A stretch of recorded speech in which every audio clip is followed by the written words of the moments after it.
spoke to the EU's ambassador to Kyiv, Katarina Maternova, and began by asking if Ukraine's ascension to the bloc should be fast-tracked. Well, first I would like to say that Ukraine has been eyeing the EU accession since 2014. We only on the EU side started looking at the issue after the filing of the official application, which came 4 days after the full-scale invasion, 28th of February 2022. That's when they formally applied, and it surprised all of us at that point. But they have been really striving to join the EU ever since the Maidan Revolution of Dignity in 2014. So for them, the fast is a very relative word. And what is important to realize that since 2014, they have been carrying out very transformative fundamental reforms.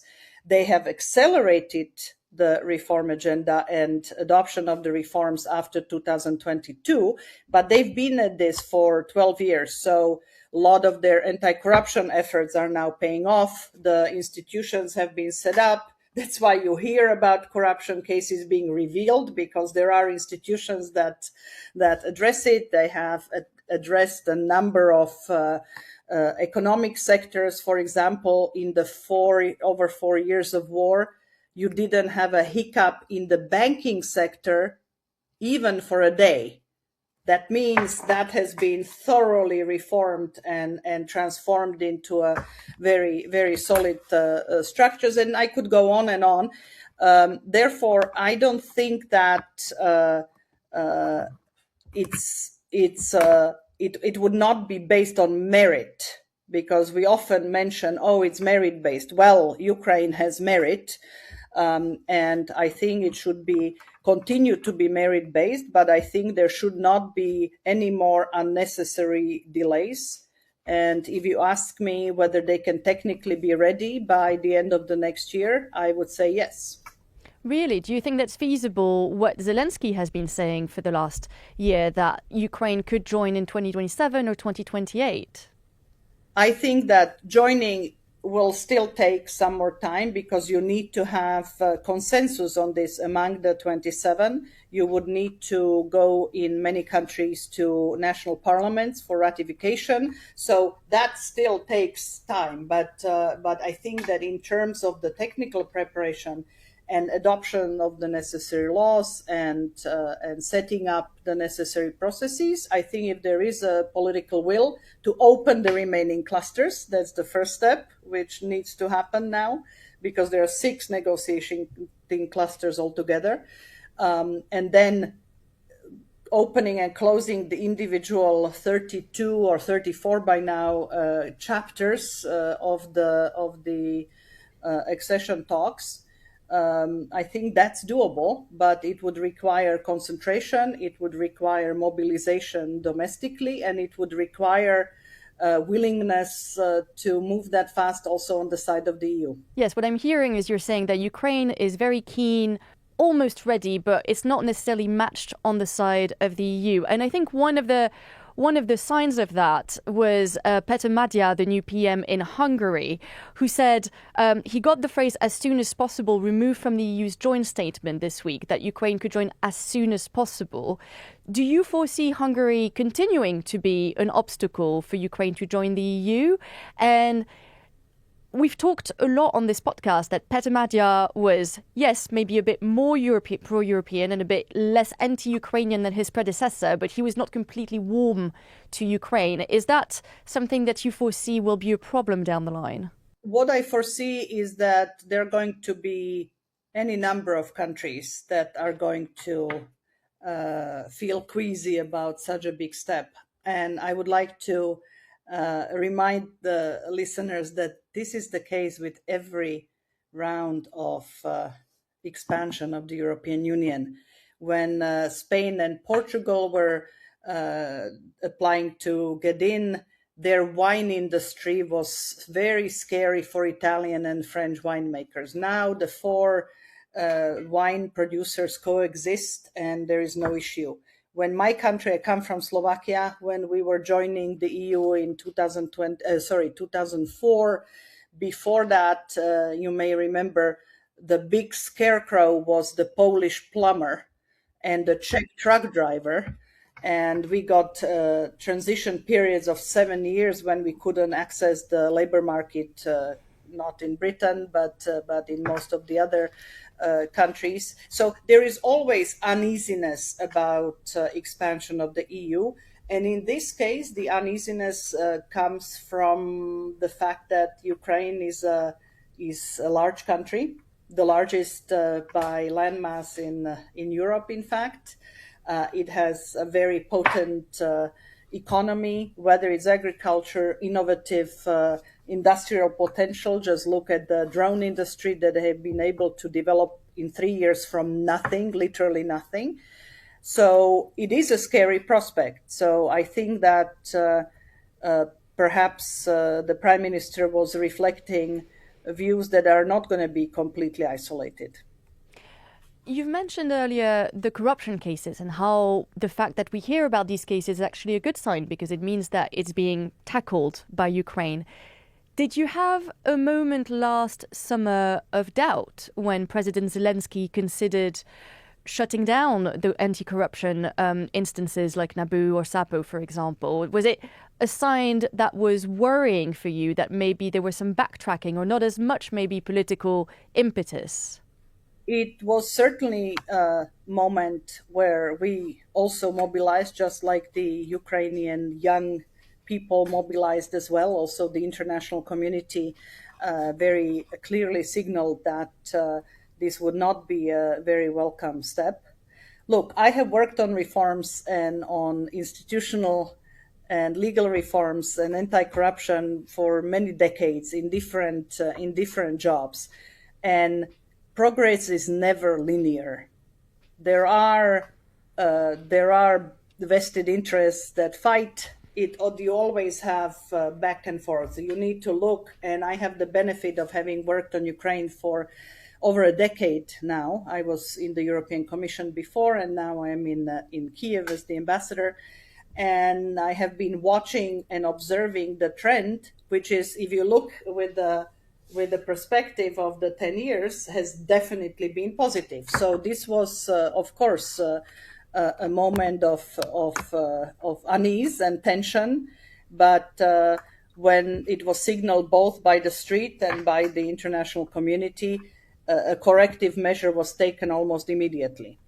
And so as a result, we now have two ministers and a former head of the presidential office under investigation. One of them is behind bars, the other ones are out on a bail. So that just shows that the process is very much ongoing.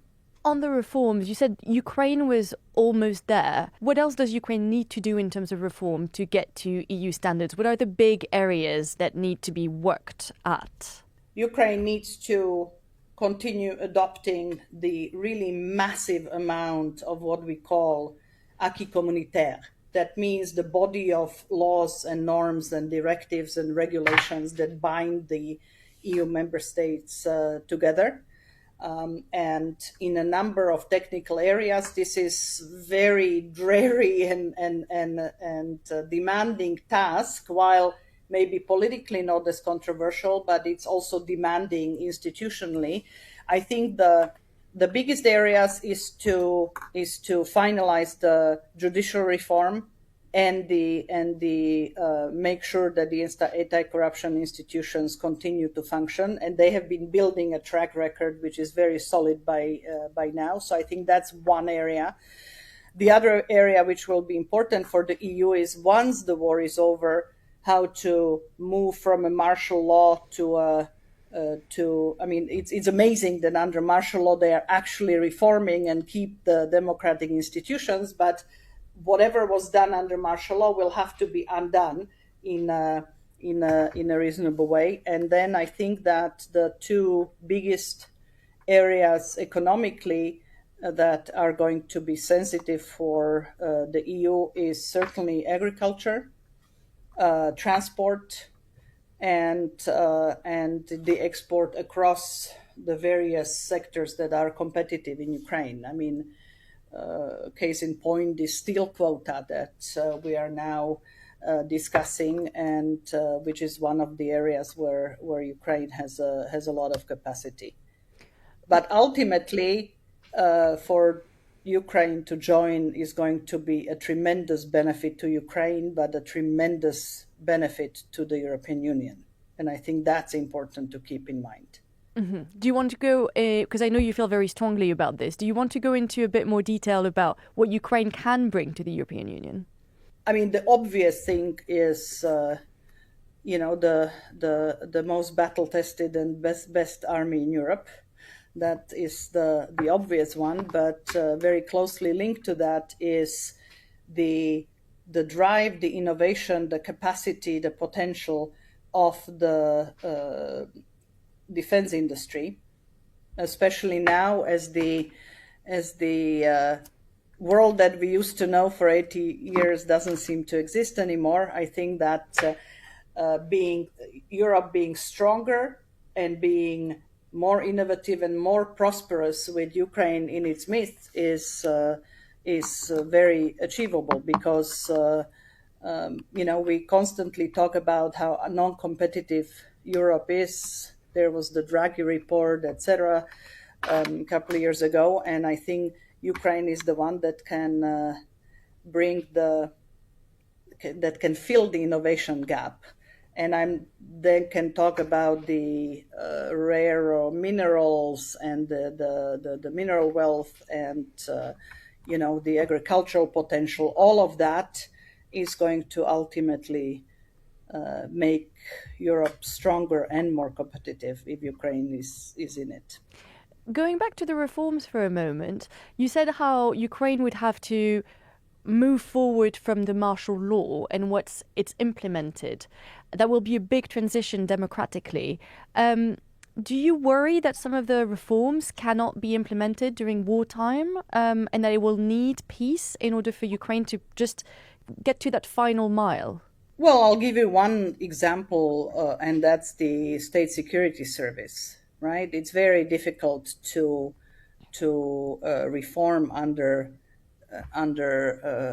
attacks by Russia and in bunkers. You can draft laws, but it's very difficult to untangle things like the bowels of the state, right? And so there are things like this that will need to be done in the last mile in peacetime.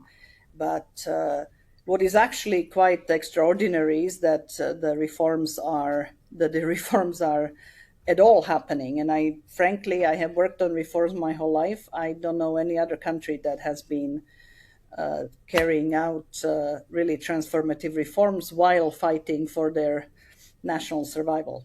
I'm going to ask maybe like a more difficult question, but do you think the accession talks, which are obviously very important to Ukraine and they're very important to the EU, do you think sometimes it's a way to deflect from what else Europe could be doing in order to support Ukraine? And I'm thinking of how much time it has taken to rally funds, the issue of the Russian assets that we have reported on a lot on this podcast, but also how Europe has not been able to step up to the negotiation table in the last year, or also militarily. Do you think the accession talks are kind of a way to deflect from these other issues? Actually, I must say that we have done the walking and chewing gum at the same time quite well. When the U.S. started signaling it would no longer provide budgetary funds to Ukraine, there were worries who's going to fill the hole. And for the last 2 years, we have been financing Ukraine greatest majority. By the EU, with the help of Britain, with the help of Canada, Japan, etc., but predominantly the EU and its member states, with the 90 billion loan that is now under implementation. It's actually the first time in history, but the EU budget will be financing military expenditures to the tune of 60 billion. And that's in addition to the Pearl initiative, through which EU and other countries reimburse purchases of US military equipment. So I have not seen yet that the accession talks would have been a distraction. In fact, I think that what was really focused on was to deliver the political support and through sanctions, notably, and the financing of the budget and financing of the military. So far it has not, I think, been a distraction. You mentioned the negotiations. Well, they were quite confidently led by the United States.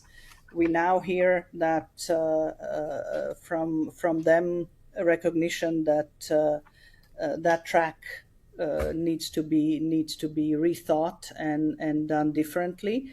And certainly there are parts of interests and aspects of future settlement where Europe has to be at the table. But mostly what needs to happen now is to get to a ceasefire, and I think there are now big debates in Europe how to be part of that, including at the European Council.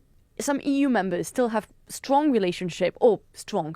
have relationships with Russia. I'm thinking about the alumina plant in Ireland, which was a big subject of conversation, but also the import of Russian gas.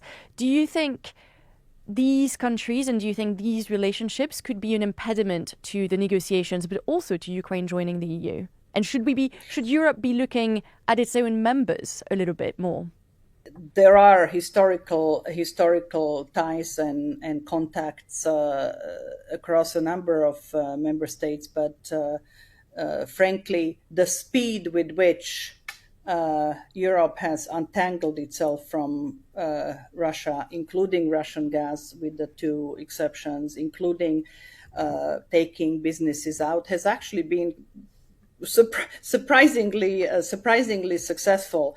I think that the temptation among many economic players will be there, but I think that including at the Wednesday European Council, the support to Ukraine is resounding and very much heard from all of the member states. So I don't think that this necessarily will be, again, if you look at it as a trend line, there may be episodes that will be a problem, but I think the trend line is very clear. I have to ask, because the Telegraph is the Brexit newspaper after all. We know that joining the European Union is incredibly popular amongst the Ukrainian public. The polling shows it, that they're massively in favor. Is there any part of the Ukrainian population or any circles that are not so keen on joining the European Union? I think we have picked up, while the overall support is still very, very high, upwards of 80%, we have picked up sort of Eurosceptic voices. There's been some Euroscepticism among the young population, according to recent polls. And I think it's a function, you have this mismatch. Europe thinks it's working on enlargement since 2022. In Ukraine, the perception is of a much longer timeline, since 2014. So you have inbuilt tension between what is the starting date for the expectation buildup. So I think that there's been some Euroscepticism noted there. There are also business circles that fear competition by opening up the market. So I spent quite a bit of time also talking to business people to sort of maybe explain and what is the ultimate benefit, because when you look at previous expansions of the EU, when you look at the cohort of 2004, 10 countries, I mean, every single one is much, much, much better off. Let's not forget, at the end of communism, Ukraine was a stronger economy than Poland.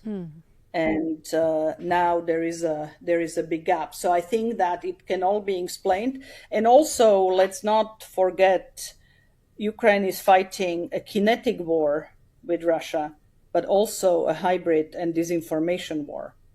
and Russian narratives, Russian subversion of and Putin's desire to prevent Ukraine becoming a member of the EU is something he already showed in 2013 when he told former President Yanukovych that he's not going to sign the association agreement. Let's not forget that was the trigger to the Maidan Revolution of Dignity. So there is also a lot of disinformation about the EU that we picked up that is being spread by, very capable Kremlin narrative machine. Do you think you'll be the ambassador to see Ukraine become European?